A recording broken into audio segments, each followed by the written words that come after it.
Next step for the college is to haul me in front of a disciplinary board and, rake me over the coals personally. And I don't imagine I'll accept their diktats when that happens. I can't imagine any circumstances under which that would occur. And then their next step is to publicly announce my refractory nature. They've already defined me as a repeat offender, by the way, highly likely to reoffend. Well, you are highly likely. That's their terminology. That seems like accurate terminology to me.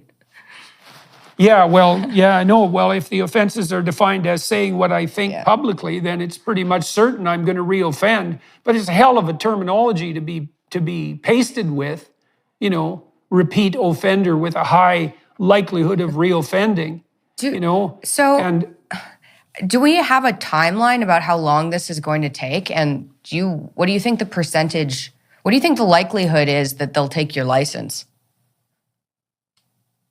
Well, I don't see what choice they have, because the next thing, look, what I would like from them, because I might as well make it clear, I want every single one of them to resign and to apologize to me. Well, that's not going to happen.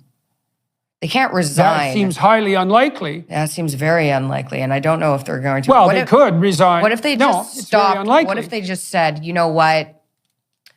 Out of 15 million people, 12 complaints isn't that bad given they're about tweets, and we've decided to stop investigating you.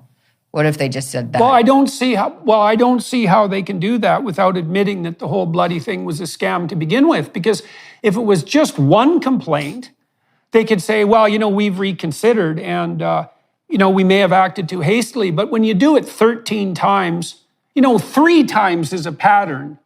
13 times, that's pretty much a decision.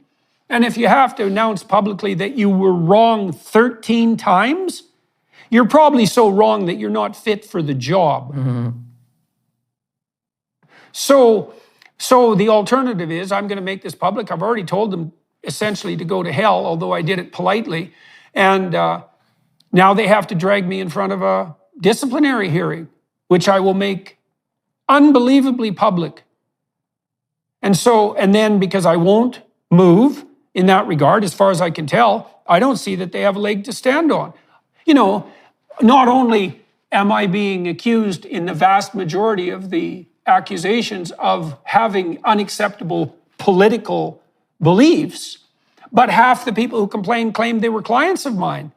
So procedurally, this is also a nightmare for them, as far as I can tell, because at minimum, they should have inquired in relationship to these claims that the complainants were clients of mine. They should have noted to them that they weren't, and they should have required them to initiate the complaint process without falsehood. And they didn't do any of that repeatedly.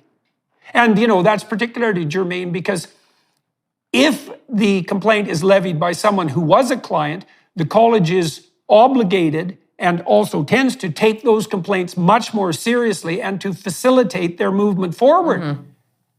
So I think they've demonstrated such a brutal level of incompetence and corruption that I can't see that they have any way forward except to continue to pursue me or to resign en masse. And they're not going to do the latter. And so and this is a dreadful, I've met people, Douglas Murray is a good example. I've met people in my voyage through this weird political landscape who really like this sort of fight, who are up for it. And this is not a criticism of such people. We need people like that, who are capable and willing to have a scrap. Now, the danger of that is that you have more scraps than you should, and that you might be inclined to take pleasure in it when you shouldn't. But I'm not that sort of person. I hate this. Mm-hmm. I find it really, really difficult. I like peace. I mean, part of the reason I engage in conflict is because it's paradoxical in some sense. I really want peace. And so if I have a problem with someone, I want to address it right now, 100% right to the bottom, to get it the hell out of the way so we don't fight about it for the next 10 years. And your mother and I have conducted our whole relationship with that. Yep. It's so funny. We had a date the other night. upstairs, you know. And she comes upstairs, and this has happened probably the last 3 dates we had. And she always has 3 bitchy things to say to me before the date starts. And what she does, though, is she tells me some of the things that are on her mind that are maybe interfering a bit with our relationship. And they're minor things. Like I think the last thing is we were discussing how to clean the sink. So we were both happy about it. She wasn't exactly happy with how I was cleaning the sink. And, you know, and then it was out of the way. And then it was completely out of the way, you know, and then we had a very peaceful time together because there was